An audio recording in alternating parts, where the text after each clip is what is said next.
Guys, पिछले video में हमने आपको कीज के कन्वेंशन फंक्शन के बारे में बताया था।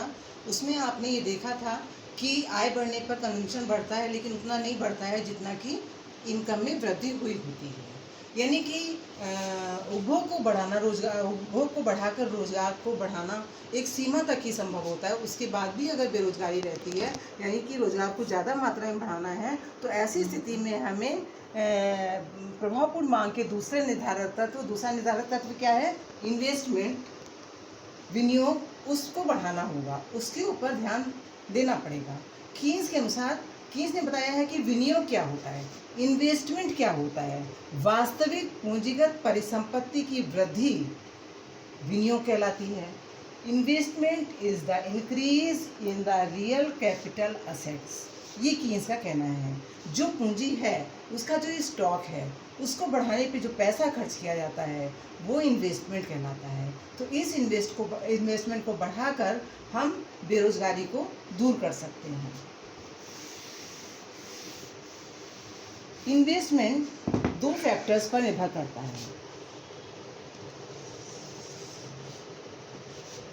First is marginal efficiency of capital, यानी कि पूंजी की सीमांत कुशलता।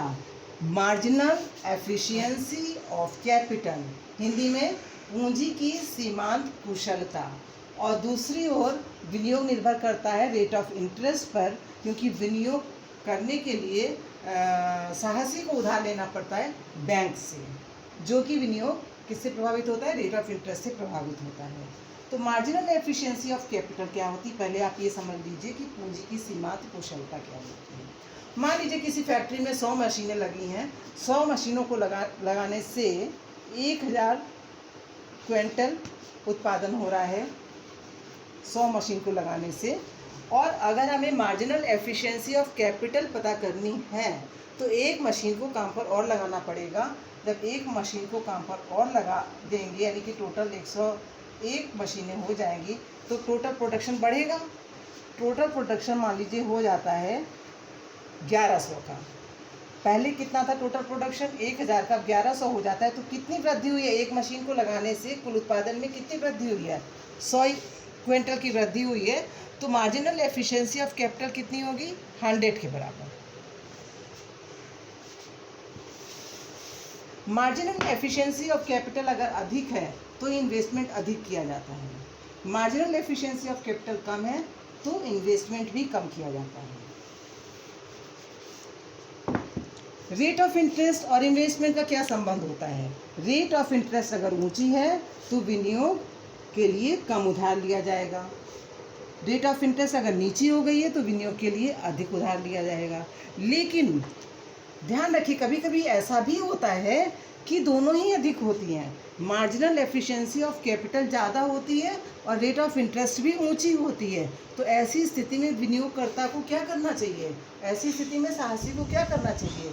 क्योंकि मार्जिनल एफिशिएंसी ऑफ कैपिटल के हिसाब से तो उसको ज़्यादा इन्वेस्टमेंट करना चाहिए, लेकिन रेट ऑफ इंटरेस्ट की ऊंची है, इसलिए उसके हिसाब से उसे कम इन्वेस्टमेंट करना चाहिए। लेकिन वो वास्तव में क्या करेगा, ये इस बात पे डिपेंड करता है कि दोनों में कौन सी चीज़ ज़्यादा है। अगर मार्जिनल एफिशिएंसी ऑफ कैपिटल जितनी रेट ऑफ इंटरेस्ट ऊंची है उससे ज़्यादा है, तो निश्चित रूप से विनियोग अधिक होगा। मार्जिनल एफिशिएंसी ऑफ कैपिटल ज़्यादा है, ये हमको पता कैसे लगेगा? मार्जिनल एफिशिएंसी ऑफ कैपिटल दो फैक्टर्स पे डिपेंड करती है। प्रोस्पेक्टिव यील्ड, यानी जो नई मशीन लगाई गई है उसको लगाने से कितनी आय प्राप्त होने की संभावना है, उस पर मार्जिनल एफिशिएंसी ऑफ कैपिटल निर्भर करती है। अगर प्रोस्पेक्टिव यील्ड अधिक है, यानी कि उस नई मशीन को लगाने से ज़्यादा उत्पादन प्राप्त होने की संभावना है, तो ऐसी स्थिति में उस मशीन पर विनियोग अवश्य किया जाएगा। लेकिन अगर marginal efficiency of capital prospective yield अगर कम है, उस मशीन को लगाने से उत्पादन में होने वाली वृद्धि कम है, तो उसका विनियोग कम होगा, उस मशीन पर कम पैसा खर्च किया जाएगा। ऐसी स्थिति में हम इसको दूसरी तरफ सप्लाई प्राइस को भी देखते हैं। सप्लाई प्राइस का मतलब है कि मशीन की कीमत क्या है, मशीन की कॉस्ट क्या है। मशीन की कॉस्ट अगर ऊंची है तो मार्जिनल एफिशिएंसी ऑफ कैपिटल कम होगी। लेकिन अगर प्रोस्पेक्टिव यील्ड ज़्यादा है सप्लाई प्राइस की तुलना में तो मार्जिनल एफिशिएंसी ऑफ कैपिटल अधिक मानी जाएगी और इन्वेस्टमेंट अधिक किया जाएगा। लेकिन अभी हमने आपको बताया एट ए टाइम अगर दोनों ही अधिक हैं तो ऐसी स्थिति में क्या होगा? ऐसी स्थिति में मार्जिनल एफिशिएंसी ऑफ कैपिटल के हिसाब से ही निर्णय लिया जाएगा, क्योंकि मशीनें तो हमेशा हमेशा के लिए लगी होती हैं, उधार लिया होता एक समय के बाद वापस कर दिया जाता है। ऐसी स्थिति में मार्जिनल एफिशिएंसी ऑफ कैपिटल ज़्यादा प्रभावित करेगी इन्वेस्टमेंट को, यानी कि मार्जिनल एफिशिएंसी ऑफ कैपिटल की ही बात मानी जाएगी।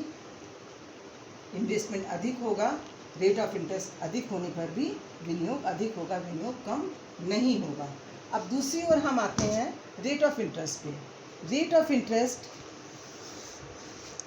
दो फैक्टर्स पे डिपेंड करता है, demand for money and supply of money. Keynes के अनुसार मुद्रा की मांग का अर्थ है तरलता पसंदगी, लिक्विडिटी प्रेफरेंस।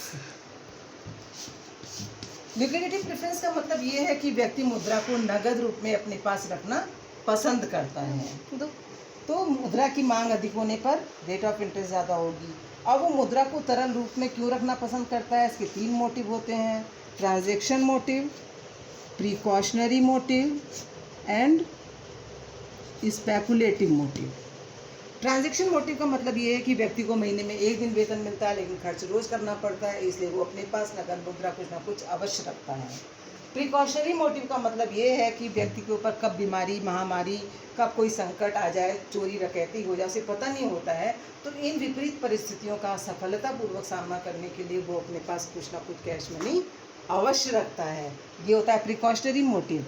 अब आता है स्पेकुलेटिव मोटिव। ये दोनों मोटिव, क्रय विक्रय का उद्देश्य और सुरक्षात्मक उद्देश्य, ये दोनों निर्भर करते हैं किस पर?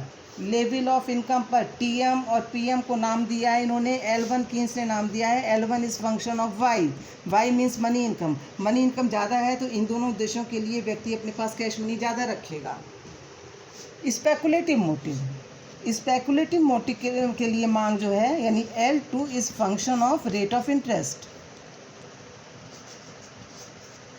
रेट ऑफ इंटरेस्ट होता क्या है? देखिए स्पेकुलेशन क्या होता है, आप समझ लीजिए कि रेट ऑफ इंटरेस्ट जब कम होती है तो लोग उधार ज़्यादा लेते हैं, लेकिन कुछ सामान्य व्यक्ति ऐसे हैं जिनको पैसे की आवश्यकता नहीं होती, वो बहुत धनी है, लेकिन रेट ऑफ इंटरेस्ट कम हो जाने पर भी वो ज़्यादा उधार ले लेते हैं और उधार लेके अपने पास रख लेते हैं, खर्च नहीं करते हैं। और फिर कुछ समय के बाद रेट ऑफ इंटरेस्ट बढ़ जाती है तो वही मुद्रा किसी अन्य को उधार देते हैं ऊंची ब्याज दर पर। ऐसा करने से उनको लाभ होता है, इसी को कहते हैं सट्टेबाजी। इसके लिए मुद्रा की मांग किससे प्रभावित होगी? रेट ऑफ इंटरेस्ट से प्रभावित होगी, है। ब्याज की दर अगर नीची होगी तो स्पेकुलेटिव मोटिव के लिए मुद्रा की मांग अधिक होगी। और चूंकि इनका अल्पकालीन सिद्धांत है इसलिए इसमें तीन ही बातों को शामिल किया है, इसके अलावा कुछ भी नहीं किया है। First is coins, paper currency and bank money. इनका सिद्धांत अल्पकालीन है, अल्पकाल में मुद्रा की पूर्ति में कोई परिवर्तन हो नहीं सकता है। इनका सिद्धांत अल्पकालीन सिद्धांत है। तो कुल मिला के ये कहा जा सकता है कि अगर रेट ऑफ इंटरेस्ट को कम कर दिया जाए तो विनियोग बढ़ेगा, विनियोग बढ़ेगा तो क्या होगा? कुल उत्पादन बढ़ेगा, उत्पादन को बेचने से मिलने वाली आय बढ़ेगी, प्रभावपूर्ण मांग बढ़ेगी, प्रोडक्शन बढ़ेगा, एम्प्लॉयमेंट बढ़ेगा, रोज़गार का स्तर बढ़ेगा और बेरोज़गारी में कमी आएगी। लेकिन इसके लिए कीन्स ने बताया है कि सरकार को इंटरफेरेंस करना चाहिए, यानी रेट ऑफ इंटरेस्ट को घटाने के लिए सरकार को आगे आना चाहिए, व्यय को बढ़ाने के लिए भी सरकार को आगे आना पड़ेगा, तभी ये काम हो पाएगा कि मांग में वृद्धि हो पाएगी, रेट ऑफ इंटरेस्ट में कमी हो पाएगी, दूसरी ओर उत्पादन बढ़ेगा और मांग बढ़ेगी, इससे रोज़गार बढ़ेगा, बेरोज़गारी की समस्या दूर हो जाएगी। तो ये कीन्सियन थ्योरी ऑफ एम्प्लॉयमेंट थी जो आपने पढ़ी, लेकिन इसका अभी डायग्रामेटिक रिप्रेजेंटेशन रह गया है, वो आपको नेक्स्ट वीडियो में हम बताएंगे, वो आपका लास्ट होगा। तो नेक्स्ट वीडियो में आपकी कीन्सियन एम्प्लॉयमेंट थ्योरी कंप्लीट हो जाएगी। Thank you.